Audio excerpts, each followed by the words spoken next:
Hi everyone, welcome to my channel. In today's tutorial, I will guide you how you can sign the contact with the Gmail account on the Android. So for that, you just need to go to the setting of your phone and then you need to scroll down and you need to find out the account option. You need to scroll down and tap on users and account option and then you need to tap on the Google.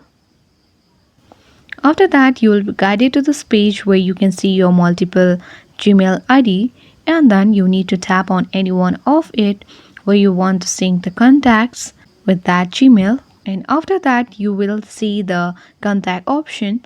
Just tap on it and you can turn on the contact sync on this Gmail.